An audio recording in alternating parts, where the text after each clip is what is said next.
날짜 3개를 기억하는지 물어볼게요. 2022년 2월 24일, 2023년 10월 7일, 2025년 6월 22일. 기억하는 분들 있어요? 러시아가 우크라이나를 침공한 날, 하마스가 이스라엘을 기습한 날, 그리고 미국이 이란 핵시설에 벙커버스터를 투하한 날. 2차 세계대전이 끝난 게 1945년이에요. 딱 80년 전이죠. 그 80년 동안 이런 일들이 3년 연속으로 터진 적이 없었어요. 그런데 지금은 터지고 있어요. 많은 분들이 이렇게 느끼죠. 요즘 국제 정세가 예전 같지 않다고, 뭔가 불안하다고. 그리고 대부분 이렇게 생각해요. 트럼프 때문이다. 근데 저는 그게 아니라고 봐요. 이건 훨씬 오래된 이야기예요. 역사는 이미 이날이 올 거라는 걸 알고 있었습니다. 그 이유 500년 전 역사에서 시작됩니다. 자, 숫자가 말해줍니다. 2차 세계대전이 끝난 1945년부터 지금까지 80년이에요. 여기 계신 분들 모두 태어나서 한 번도 세계대전을 겪지 않은 세대예요. 그게 얼마나 드문 일인지 우리는 너무 익숙해서 느끼질 못해요. 그런데 딱 3년 사이에 뭔가 달라졌어요. 2022년 2월 24일, 러시아가 우크라이나를 침공했어요. 유럽에서 대규모 지상전이 벌어진 건 2차 대전 이후 처음이에요. 2023년 10월 7일, 하마스가 이스라엘을 기습했어요. 중동 전선이 다시 불붙었죠. 2025년 6월 22일, 미국이 이란 핵시설에 벙커버스터를 떨어뜨렸어요. 테러가 아니라 국가 간 직접 충돌이에요.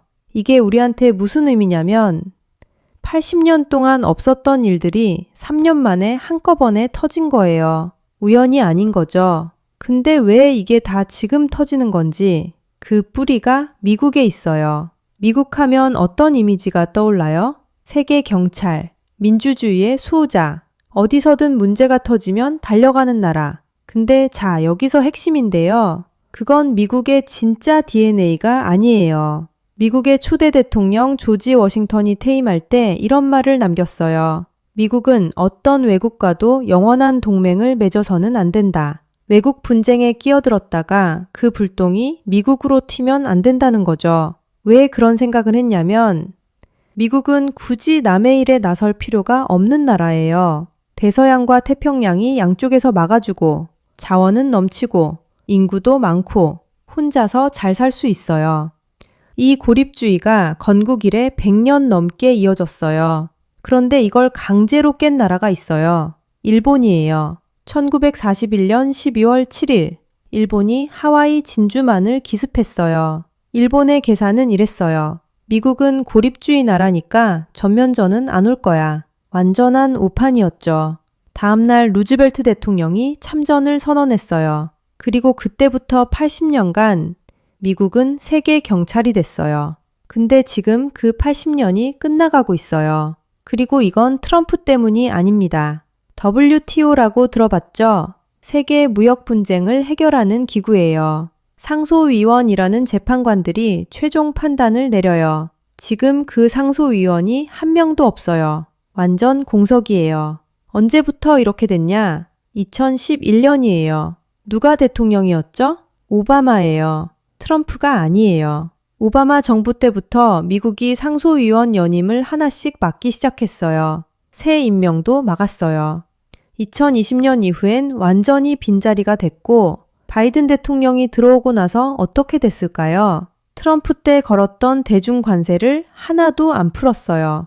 오히려 일부는 더 높였어요. 이게 우리한테 무슨 의미냐면 미국의 방향 전환은 트럼프 한 사람의 일탈이 아니라는 거예요. 미국이라는 나라 전체의 피로감이 쌓여서 나온 결과예요.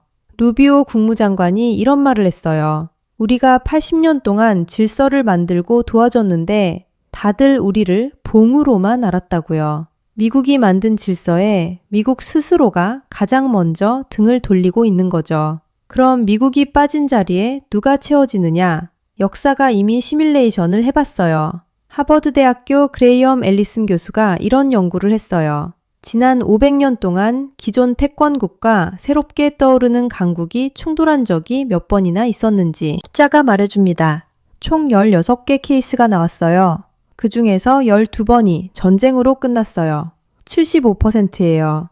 이걸 투키디데스의 함정이라고 불러요. 기원전 그리스 역사가 투키디데스가 한 말에서 나왔어요. 아테네가 강해지자 스파르타가 두려워했고 그 두려움이 전쟁을 만들었다고. 신흥 강국이 올라오면 기존 태권국은 불안해져요. 그 불안이 견제가 되고 견제가 충돌이 되고 충돌이 전쟁이 되는 거예요. 지금 구도를 보면요. 미국과 중국이에요. 2000년대 초반만 해도 미국은 중국에 기대를 가졌어요. 개혁 개방을 하고 돈맛을 보면 결국 자유민주주의로 넘어오지 않겠냐고. 지금은 그 기대가 완전히 사라졌어요. 중국은 세계 경제를 쥐락펴락하면서도 체제를 바꿀 생각이 없어요. 자, 여기서 핵심인데요. 16번 중 12번이에요. 우리는 지금 어느 케이스로 가고 있는 걸까요? 단 4번은 전쟁을 피했어요. 왜? 헤겔이라는 철학자가 이런 말을 했어요. 경험과 역사가 가르쳐주는 것은 인류가 역사에서 아무것도 배우지 못했다는 것이다. 조금 암울하게 들리죠? 근데 저는 다르게 읽어요. 맞아요. 인류는 계속 같은 실수를 반복했어요. 전쟁이 끝나도 또 전쟁이 터지고. 그런데요. 그 참혹한 상황에서도 인류는 매번 살아남았어요.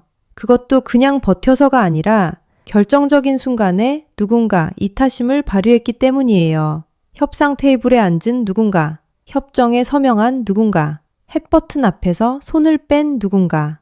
투키디데스의 함정에서 전쟁을 피한 4번의 케이스가 그 증거예요. 피하는 게 가능하다는 거죠. 역사는 이미 답을 알고 있어요. 최악의 결말을 알고 있는 사람이 많아질수록 그 결말을 막는 선택을 할 수 있어요. 지금 80년의 국제 질서가 무너지고 있는 건 사실이에요. 불안한 것도 맞아요. 근데 역사가 보여주는 건 인류는 언제나 최악보다는 조금 더 나은 선택을 했다는 거예요. 우리가 그걸 알고 있는 한.